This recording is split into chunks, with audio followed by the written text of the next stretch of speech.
40 heavily armed Islamist terrorists seize a theater and over 800 innocent civilians. Demands are made. Hostages are lined up for execution. The clock starts ticking. It was an absolute nightmare situation from the point of view of the security forces. Only the elite special ops force Spetsnaz Alpha has a chance to defeat them. It's a race against time as deadlines approach. You've got to have people willing to go there. That's the difference between a soldier and a specialist. There's no obvious way of preventing the murder of hundreds. Only one very long shot. A secret Russian technology that's never been tried before stands a chance of saving them. Now on Black Ops, we go behind the scenes on one of the most unbelievably risky hostage rescues in modern times. It's not a movie, it's not a reality show. It's reality, and reality is very unpredictable.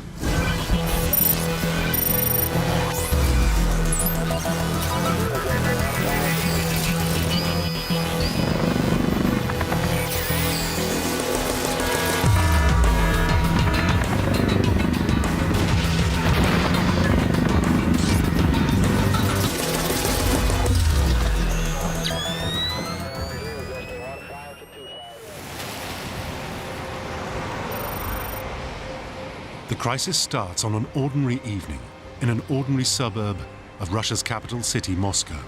It's a wet autumn night, and for 800 Russians, a time with friends and family at a popular musical is a welcome prospect to cheer up a dreary weekday evening.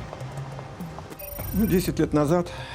Almost by accident we got to see the musical. We didn't plan to. The weather on this day was terrible. It was a very grey day. My granddaughter was very young at the time. She felt really nervous, as if something bad was going to happen. She was really crying and she wouldn't let us go. Tickets are sold out at the popular venue, a huge Soviet-era building that had been converted into an art center, a place of peaceful, civilized recreation.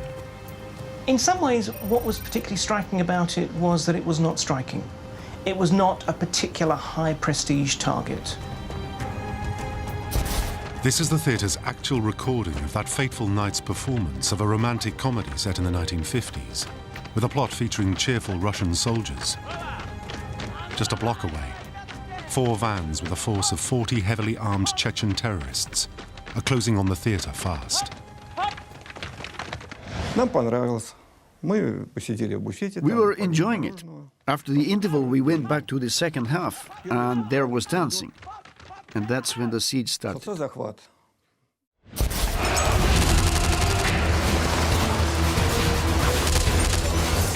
Now the extremists burst into the theatre, rake the foyer with gunfire, and spread through the building fast.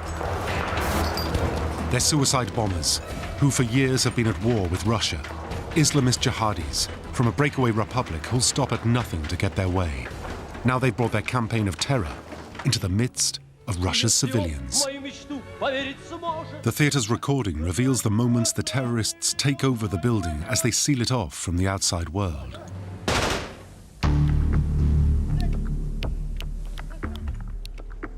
После антракта началось действие. People in military uniform walked around the auditorium and down the aisles, and at first I thought it was part of the play. Артисты, ребята тоже не поняли. Вот когда Марат спрыгнул. One of the actors was made to sit next to me after the Chechens had stormed the stage, and I whispered, "That's an amazing piece of theater." Slowly the audience realizes that the game has changed. The terror has started, and they're now hostages. Then I saw some of the soldiers hit people with rifle butts, and I realized that it was serious. Он говорит, это сценарий. And he replied, "That's not part of the play. This is for real." It was then that I realized what danger we were in. Now the terrorists are in control, and the siege has begun. The theatre couldn't be better designed as a place to hold hostages. The auditorium is a perfect prison, with few exits that are easy to guard. Every one of the terrorists are radical extremists, committed to die for their cause, pitiless and determined. The unique feature of a terrorist threat is that you can never predict how serious their plans are, if they're just bluffing or if they are really ready to sacrifice themselves. We were inclined to think that they were not joking.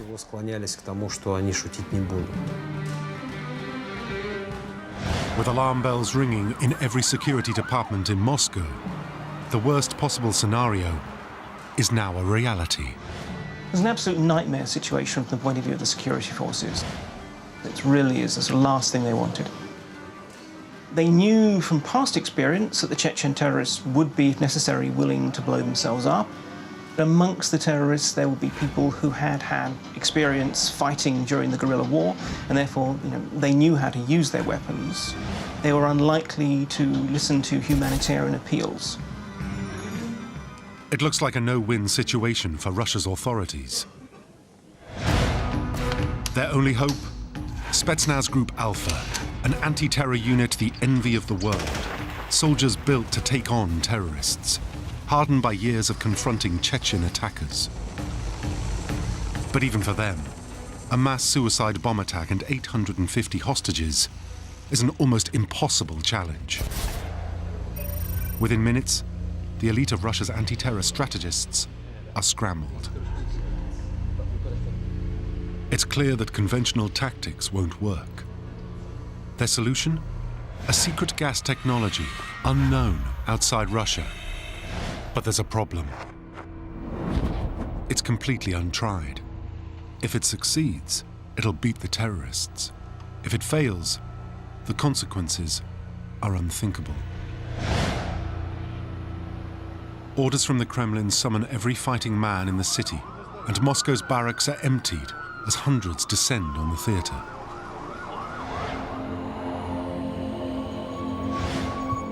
The Chechen terrorists have some new techniques of their own to add to their advantage.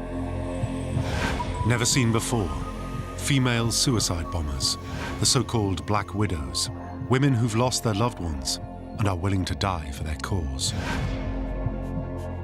At a single command, they'll detonate their bomb belts and trigger a series of massive explosions that will demolish the theater, killing everyone. This is payback for years of suffering in a conflict with Russia that seems impossible to resolve peacefully.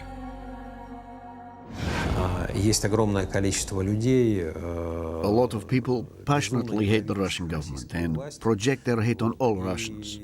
When your family's been destroyed, you would never go for peace talks, at least until you get some revenge. The government spawned a huge number of sworn enemies, and the Black Widows, who appeared on the TV for the first time, were a variation of such sworn enemies.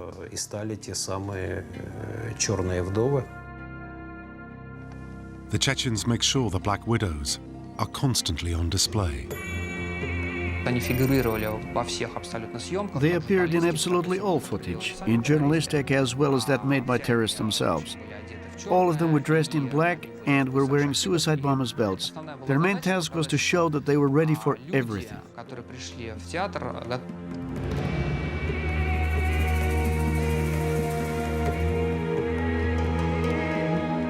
The Black Widows are not just a propaganda tool, they're also deadly serious. They've come to Moscow for one purpose only. Все понимали, что это не какая-то опереточная такая вот инсценировка. Everyone understood that this was not an act. Everyone knew that these women, if they called themselves Black Widows, were ready to blow themselves up. Террористов на то, что они могут. Finally, there are two massive bombs, each too heavy for a single person to lift, placed among the hostages at the center of the auditorium, their hair trigger detonator at the fingertip of a Black Widow. The Chechens' terror tactics are well known to Russia's authorities. They're experts at capturing big public buildings and holding large groups hostage. Hospitals and schools have been targets in the past. Now a theater gives them the perfect platform to get the world's attention. The main danger was obvious. A very powerful bomb in the auditorium with suicide bombers. I knew Alpha had very little time for an assault and only a very slim chance to destroy the terrorists before they detonated their infernal machine. I'd never known a situation where people were grouped around a giant bomb that could be detonated in 1 second. Group Alpha have to weigh up the risks very carefully. Their expertise is all about speed in an assault situation. For years, their adversaries, the Chechens, have had to devise a solution to the Spetsnaz' incredible discipline and aggression. Now they think they've cracked it and have Alpha in the ultimate stranglehold. It's not as easy as kicking in the door and shooting someone between the eyes. Not when you have 40 people willing and able to shoot back, and some of them willing and able to blow themselves up, along with 1,000 hostages. So the equation is very different from a video game or TV show or a movie. The cost is very different, the consequences, the possibilities are very different. And any hope of a peaceful resolution is very small. The Chechens can only be pacified by the impossible, the withdrawal of Russian troops from their homeland. The terrorist agenda was straightforward, if ridiculously unrealistic. They wanted, basically, the Russians to pull out of Chechnya. They wanted an end to the war, and they wanted victory. They were not necessarily stupid. They had, I think, no real expectation that this was going to happen. This was, frankly, a terror raid rather than a carefully planned political act. Only one group has a chance of taking them out without setting off the bombs: the elite Spetsnaz Group Alpha. Among the most experienced and successful anti-terrorist special forces in the world, Group Alpha are Russia's Navy SEALs. Their headquarters, Moscow. The Chechens have brought their war to the home city of Russia's hardest men. A massive group of people take over in the heart of Moscow, in the heart of Russia. I couldn't believe it, how 30 people got in and managed to take so many people hostage. When I got the call, it was very brief. It's an emergency. Alpha was formed in the 1970s and has evolved constantly since. During the Cold War, the Soviet Union needed ruthless killers more than battlefield heroes, people who could start revolutions and kill heads of state without anyone knowing who was behind it. That meant lightning speed, total stealth, and clinical precision. These are not negotiators. These are not people who are there to rescue hostages, first and foremost. These are people who go in because they have people to kill.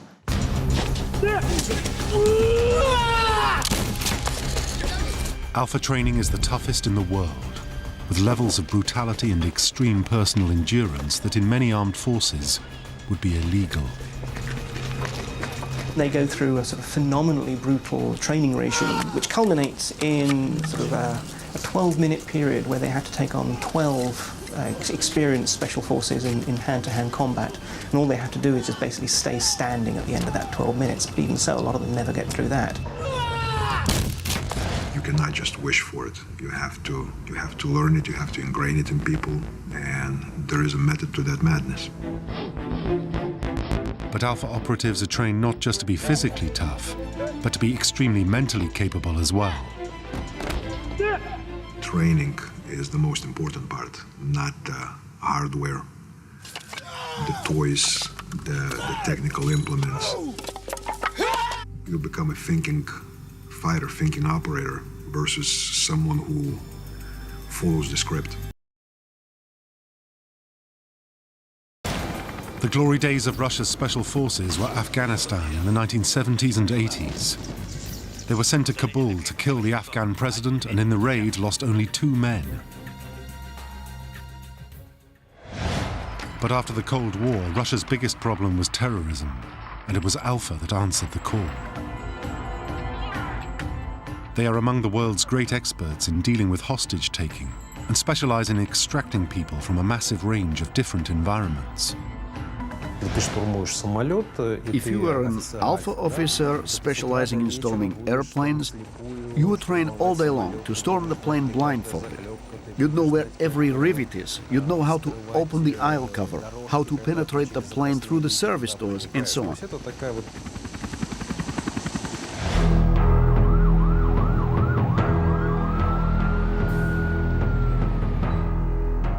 But there's another reason why the Moscow theatre siege mission is special. Alpha's reputation has been tarnished after being drawn into Russia's unstable internal politics.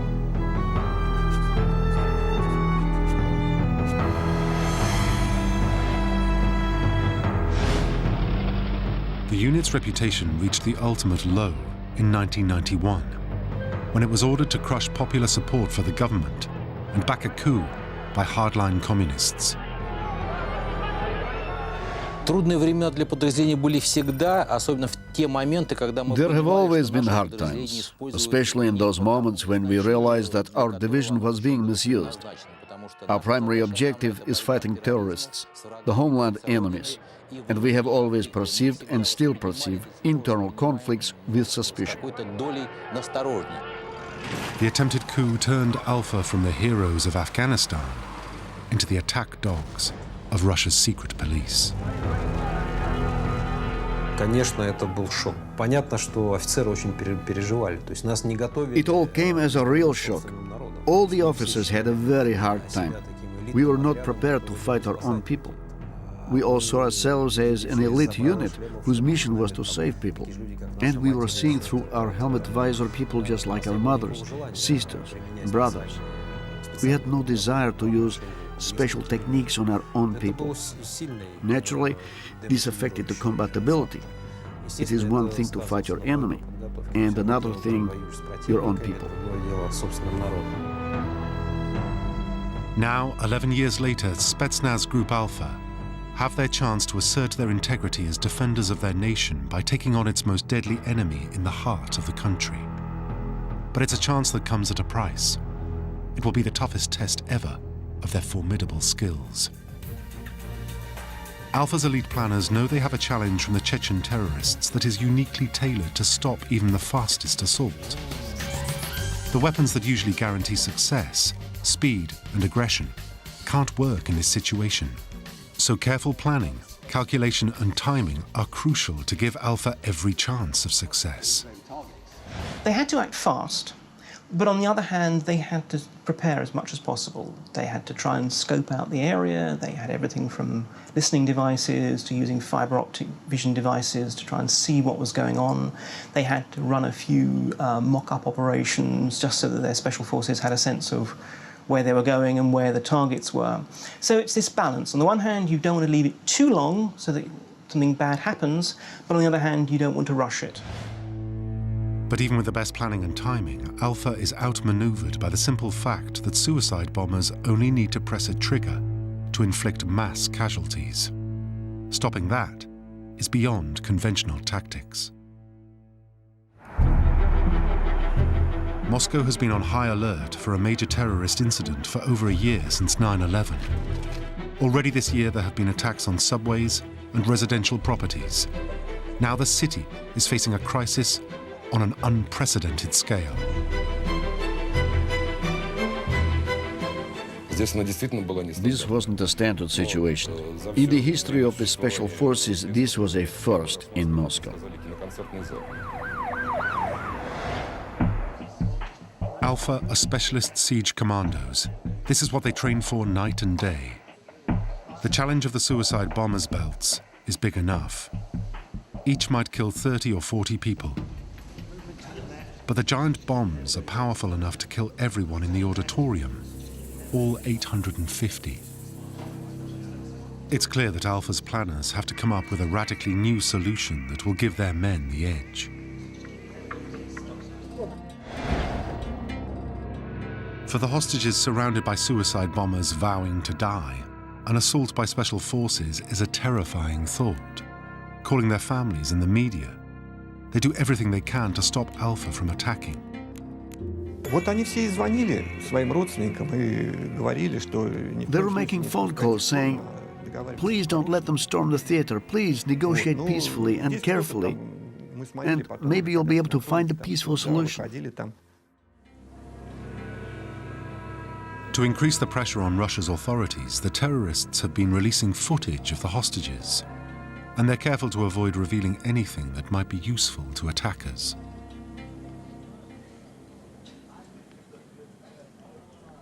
Then they make their first mistake. As an act of mercy, they release some vulnerable hostages, children and sick people. With careful questioning, Alpha's intelligence officers are able to get the first bits of information about the situation inside the theatre that the Chechens don't want known. The total numbers of terrorists, the positions of snipers and ammunition stores. Then, 6 hours into the siege, a completely unpredictable element enters the equation. A truly bizarre event takes place. As unseen by the security guards around the theatre, a young woman walks right off the street and into the theatre. No one knows who she is or why she's there. She goes into the auditorium and shouts at the audience, telling them to rise up against the Chechens. And then she starts at the gunman. She passed through the aisle screaming, "What have you done? You should release all the people." She was saying, "I'm going to call the police." Maybe she was drunk. The Chechen said she was a KGB agent pretending to be a drunk woman. The Chechens show just what they do with anyone who won't take them seriously.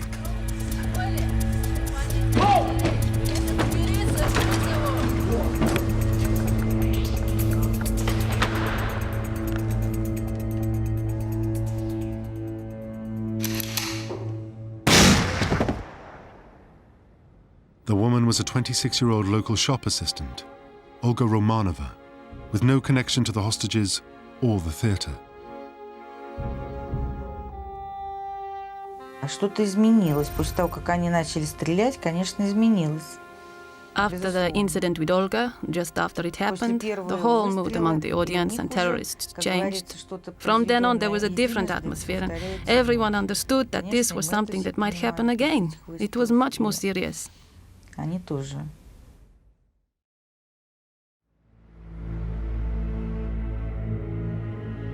All the time, as the world looks on in horror, Alpha Intelligence is building up a detailed picture of the situation inside the theatre and the weaknesses of the terrorists. Mobile phone conversations between the hostages and their families now reveal a much more serious situation. The terrorists have not only wired the auditorium to kill all the hostages, but wired the whole building and packed it with bombs. Были силовики, которые были убеждены. The security people were 100% convinced the bombs were real and would be detonated. This put the special forces in a position where they knew they would almost certainly be killed along with 90% of the hostages. So they were looking for whatever advantage they could get. That meant they were ruling out nothing, and I mean absolutely nothing. 48 hours into the siege, and the terrorists decide to turn up the heat. The Chechen commander, Movsar Barayev, announces he's going to start executions at midnight. One killing every hour until his demands are met. The victims are selected by Barayev himself.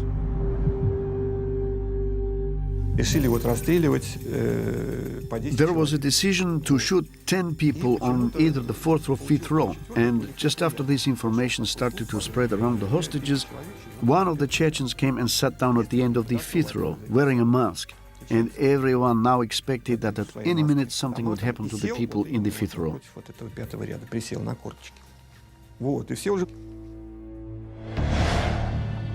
Now the Russian authorities face a dilemma. Either Alpha goes in and triggers an explosion with mass casualties, or the world watches helpless as the Chechens start killing innocent men, women, and children, one by one, hour by hour. Alpha's strategists now have to go for their most radical solution. A long shot, so risky it would normally be dismissed as impossible. But this is an impossible situation.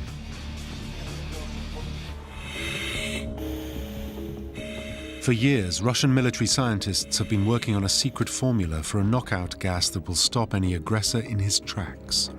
Even today, its exact composition is a state secret, and scientists outside Russia can only guess what it really was. As far as we can ascertain, the agent that was used in the theatre siege was a derivative of an opiate called fentanyl. Opiates are very potent and they depress your breathing. They're normally used in operating theatres, but what they wanted was something that would act very quickly, knock people out, that could be delivered in the air. So this is why they probably chose fentanyl.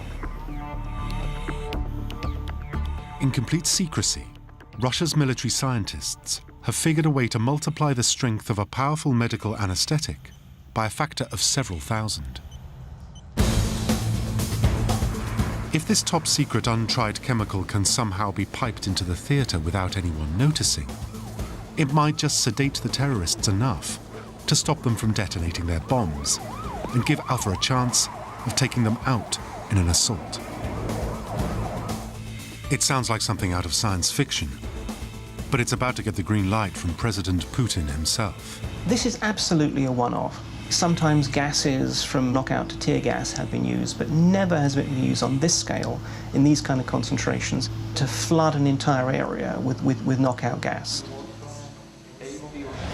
Они исходили совершенно из такого арифметического. Their logic was that if 90% of the hostages would die anyway, and if this gas could help save at least a few, then it should be applied. Хоть какое-то количество, значит, его можно применять.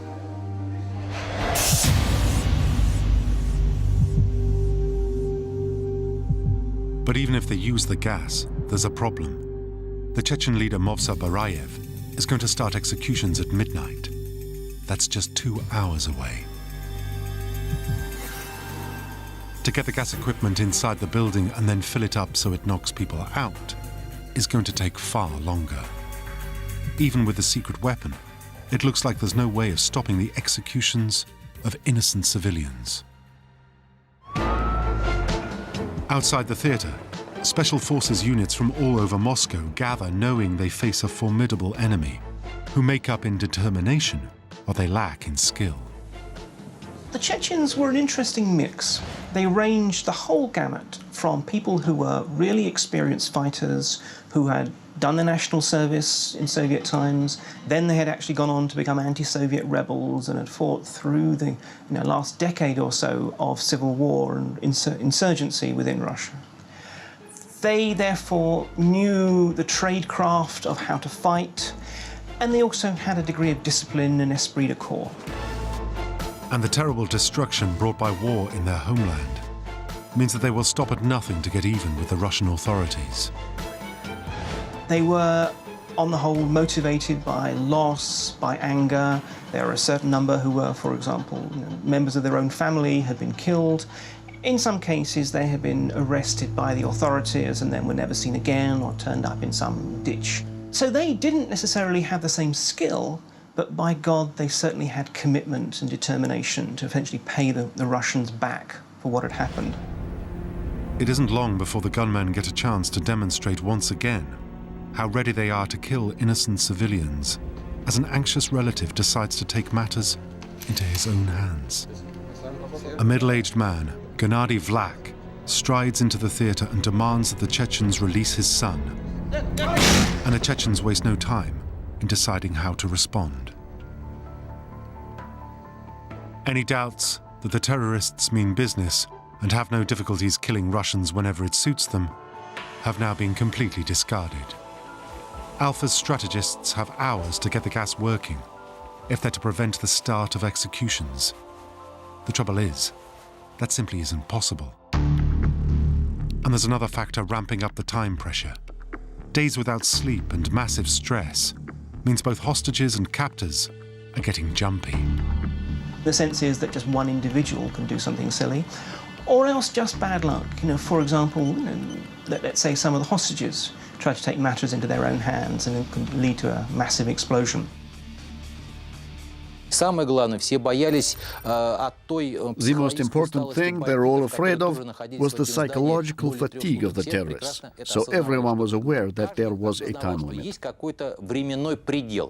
Alpha badly need two things: more time and anything that will calm the situation down. Then an hour before the deadline, the unexpected once again changes the game. Movsar Barayev, the Chechen leader, gets a phone call from Moscow's special envoy to Chechnya, General Viktor Kazantsev. He offers to fly to Moscow and negotiate face-to-face with the terrorists, with the full authority of the president, Vladimir Putin, behind him. There's one condition: no executions. The Chechens buy it. И вот прибежал Бараев, довольный, все, говорит, нормально, они, значит... Barayev came in looking happy, saying tomorrow Kazantsev is flying back to Moscow. And at that point, the mood lifted. The Black Widows came across as much more upbeat and started telling us, you see, our Barayev gets things done better than your Putin. For the Chechens, this seems a major strategic breakthrough, and they're overjoyed.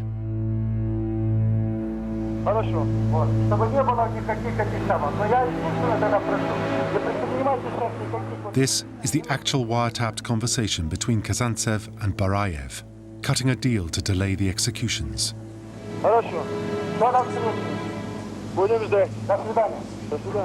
The terrorists' plan seems to be working. Until now, they've been ignored, outlaws from a forgotten conflict. Now, the president's man is coming to plead with them in the heart of the Russian capital. It was undoubtedly a delaying tactic. One thing that the authorities knew is that they needed time. They needed time to dig out the blueprints of the theatre and train their operations forces to make an assault. They needed time to decide just quite what they were going to do. Meanwhile, Alpha uses the precious time bought by the negotiators to maximum effect. Through the night, deep beneath the theatre, working in total silence and with utmost care, engineers secure canisters of the knockout gas in strategic parts of the theatre's air conditioning. The time for it to be released has arrived. Gradually, it starts to filter into the auditorium to do its work.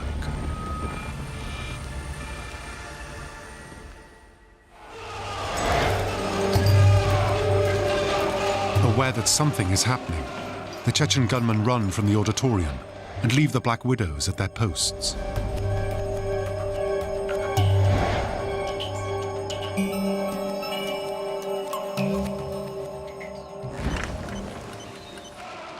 But rather than set off the bombs, the gunmen seem to want to prolong the siege and run to the defense of the building, determined to take on their old adversaries, the Spetsnaz, in combat.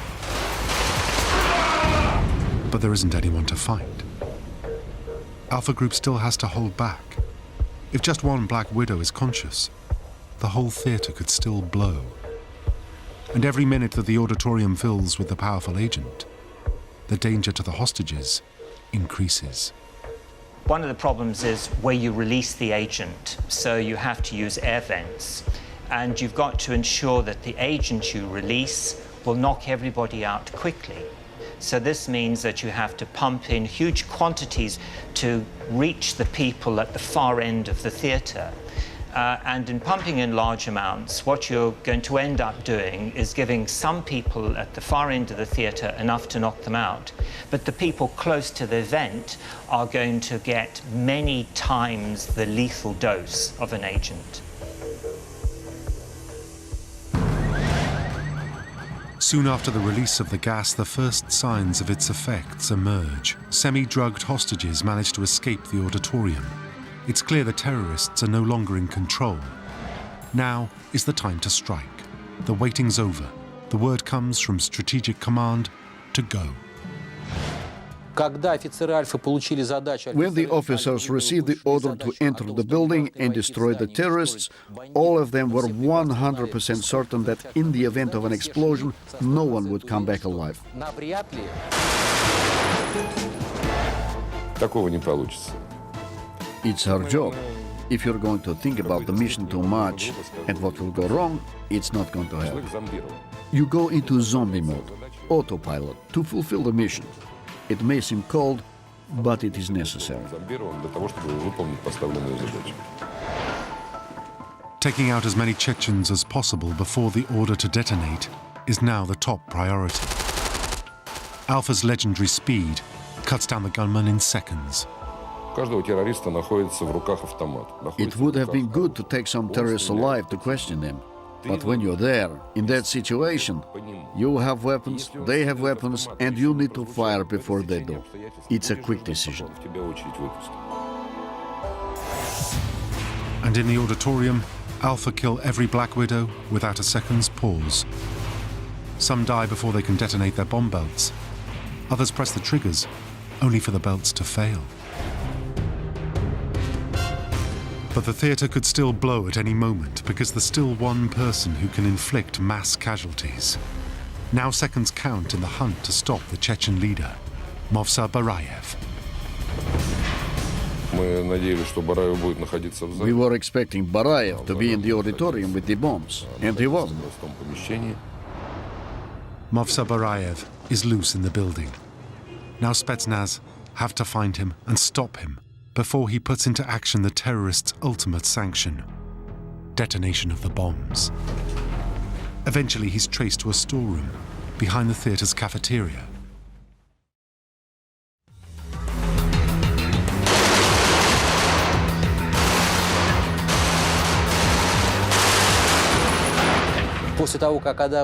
Once the officers of Alpha came in, after just a minute and a half, all the terrorists were shot down, and none of them managed to trigger a single bomb. The whole operation was not more than 10 minutes in duration. The shooting itself can be counted in just a few minutes. Alpha's lightning speed prevents the explosions and stops the crisis in its tracks. It is without doubt one of the most successful Alpha operations ever undertaken. Not a single operative or hostage is harmed, and all the enemy are taken out. I remember that I thought, thank God the bombs did not go off. I can imagine if the bombs had exploded, no one would have survived.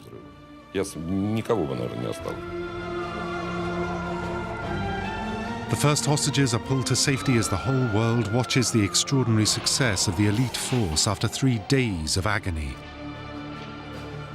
It looks like Alpha's reputation has risen from the ashes. But any hope that the mission's over is quickly dashed. For even from beyond the grave, the Chechens have another surprise for the Russians they hate so much. Intelligence reports suggest that there are hidden bombs around the theatre on timers that are impossible to find and defuse in time. If this intelligence is true, the theatre could still blow at any moment. They have to get the hostages out fast.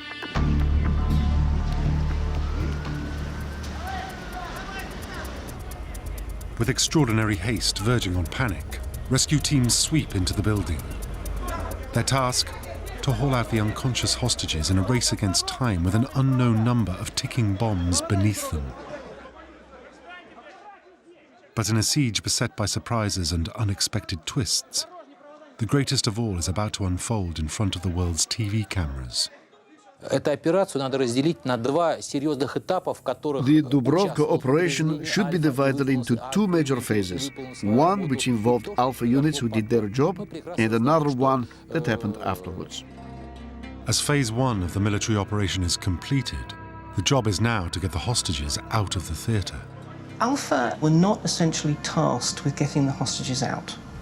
There were too few of them, and that's not really what they're about. That would have been the role of other elements within the fire service, within the ambulance corps or whatever. And this is really where the operation fell apart. Alpha's done a brilliant job. A textbook operation that couldn't have been bettered by any special forces team anywhere. But the hostages aren't out of danger, and the mission is about to enter its darkest phase yet. When the first media reports about the completion of the operation and the freeing of the hostages started coming in, of course we were all euphoric, including myself. We saw dead Black Widows, and there was no information on their losses. And then the stark reality starts to emerge. Sometime after, we saw and got the reports that the operation went well. There was no explosion, people were reported alive. And then the tragedy came. Every hour, updates began to come of 10, 20, 30, 40 people dead. Everyone was stunned. Hostages that look as if they're unconscious from the gas are in fact dying, and it's due to the same technology used to rescue them. Some of the police officers that carried people out, they had no idea about the recovery position for people that have a severe respiratory depression, so they just laid them on their backs, and people suffocated. Instead of putting them on the recovery positions on the side where the tongue would relax and they would be able to breathe until the antidote was administered. The brilliance of Alpha's military operation is now being catastrophically let down by a civilian evacuation wreaking more havoc in minutes than the Chechens have done in the previous 3 days. If you were going to do something like this thoroughly, you would want everybody primed, and for some reason that didn't happen. The people who needed to help with the cleanup and the protection of individuals who were affected just didn't know what to do. Without realizing the terrible damage they're doing, paramedics and police are carrying out drugged hostages with their heads at dangerous angles, lying unconscious faces exposed upwards to the elements.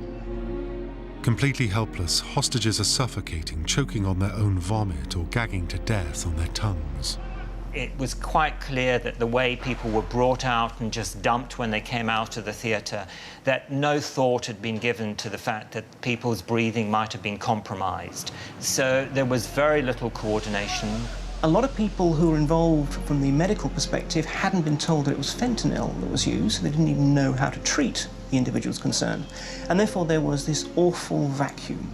And that's frankly where so many of the hostages died, or why so many of the hostages died, is because at that moment where you needed to have a seamless handover from, as it were, the killers to the savers, there was in fact a moment of uncertainty, a moment of insecurity, and also again a very classic moment of where, in Russian terms, security took precedence.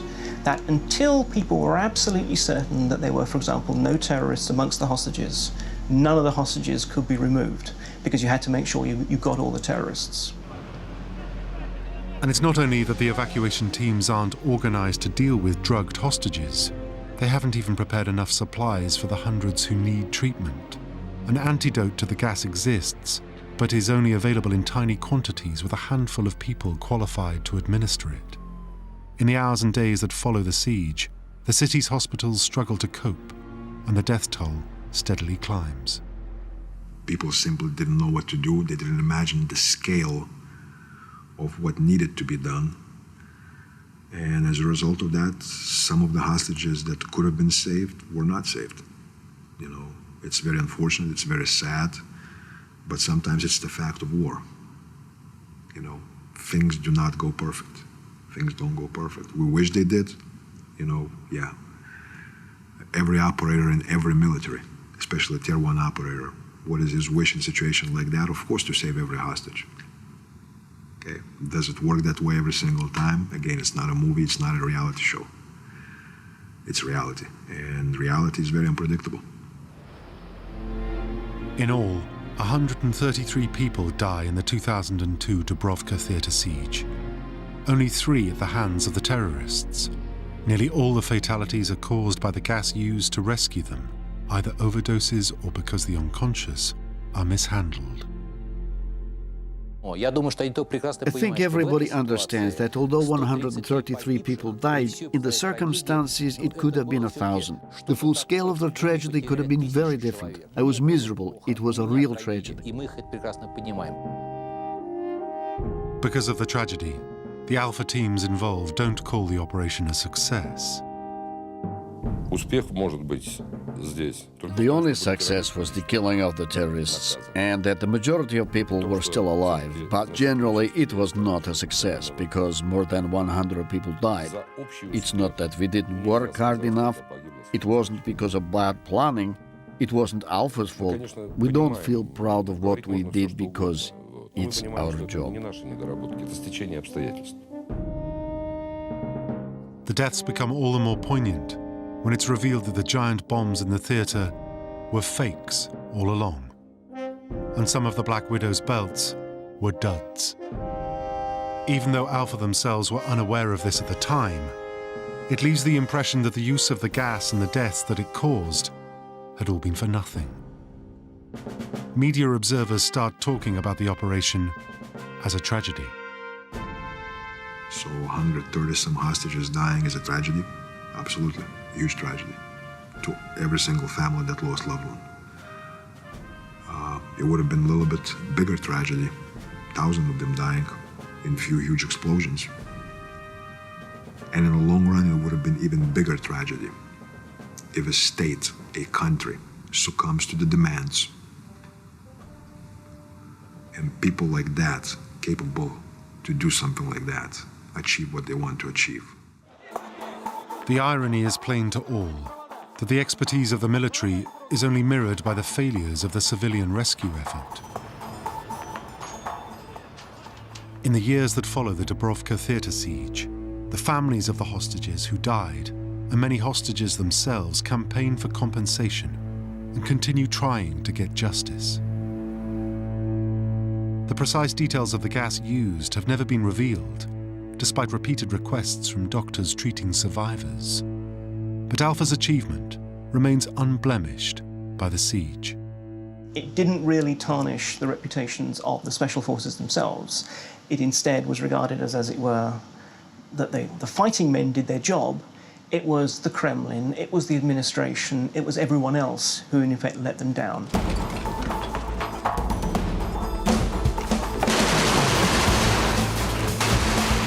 Today, in the eyes of most Russians, Spetsnaz Group Alpha are the heroes of the Dubrovka theatre siege.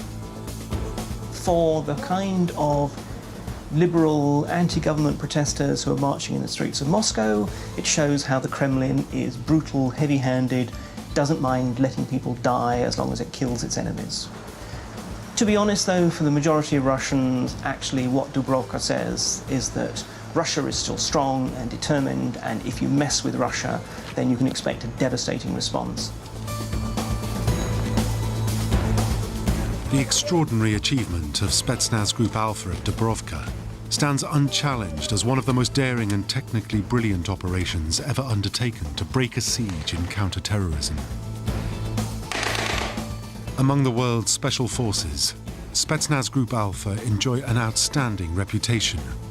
Both the Soviet legacy and Russia's unique approach to counter-terrorism have created a specialist force unlike any other, an asset appreciated both domestically and internationally. Alpha remains today the preeminent Russian Special Forces unit, beyond any shadow of a doubt. They really are pretty much at the absolute top tier of the sort of the world Special Forces rankings, particularly when it comes to individual personal combat skills. Shooting, killing people with their bare hands, that kind of thing, they really are at the top. And just in terms of pure individual physical toughness as well. Alpha's fight to assert its integrity after years of political interference has triumphed. Once again, it's proved itself the defender of the Russian people.